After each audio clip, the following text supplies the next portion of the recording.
mga taga-UP. Wow, mga taga-UP pareho. Top 6 answers are on the board. Here's your question.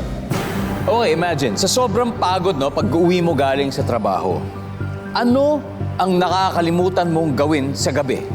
Go. Denzel. Maligo.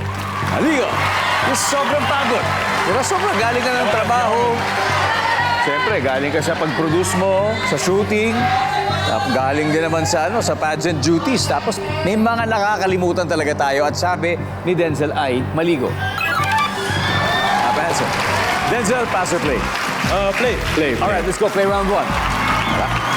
Dito tayo, Denzel. All right. Sa sobrang pagod, pag-uwi mo galing sa trabaho, May, ano nakakalimutan mong gawin? Kumain. Kumain. Pero ikaw ba, kumakain ka pa sa gabi? Ay, hindi ko nakakalimutan yun. Talaga? Oo. Favorite meal mo of the day? Is it dinner or lunch or breakfast? Ngayon, busog na ako eh. Sabi ni Meme, minsan nakakalimutan kong kumain. That's right. That's right. Alicia, sobrang pagod mo, umuwi ka. Siguro galing work or kung saan man. Ano nakakalimutan mong gawin bago matulog? Mag-toothbrush. Mag-toothbrush! Nandyan ba yan? Pwede, di ba, Vanessa? Not necessarily bago matulog. Basta gabi in general, anong nakakalimutan mong gawin sa gabi? Magpalit ng damit. Magpalit ng damit. Sa sobrang pagod, kung nasa ka, hihiga ka na lang, di ba? Magpalit ng damit. Yes? You got it, Genzo. You got 2 more. Sobrang pagod, pag uwi galing trabaho, nakakalimutan mong gawin sa gabi. Magpaalam sa siguro mga people in the house, ganun. Magpaalam. Siguro, nakauwi ka na, ganun. O ipapaalam mo na nakauwi ka na. Siguro. Like, hey guys, I'm home. Siguro. O ganun. Magpaalam sa mga tao sa bahay. Survey? Wala. Di ba, you got 2 more chances. Mimi. Nakakalimutan mag-cellphone. Cellphone. Yeah.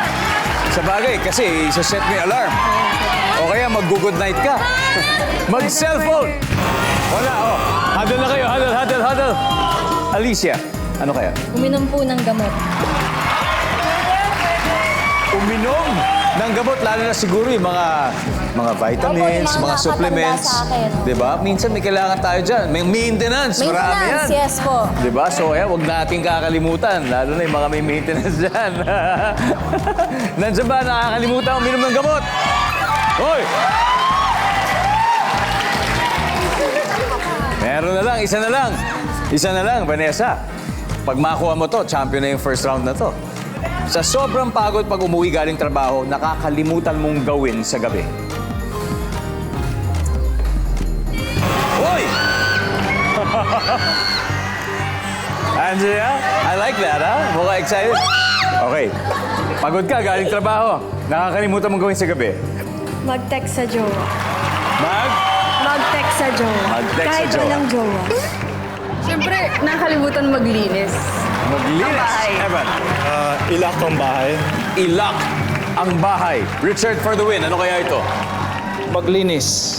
Maglinis! Ano? Wala kaya yan. Sabi niya maglinis. Makuha kaya nila ang buong round 1. We'll see. Survey says... Wala! Yung maglinis, maligo, maghilamos, nandun na siya. Kasama na yan dyan. So, we'll see. Ano kaya ang number 5? Everyone? Pwede? Magdasal. Right? Diba? Pag bago matulog, paggising, yan, pagdadasal. Huwag natin kalilimutan yan. Anyway, round 1 goes to Mr. and Miss Chinatown. They now have 84 points.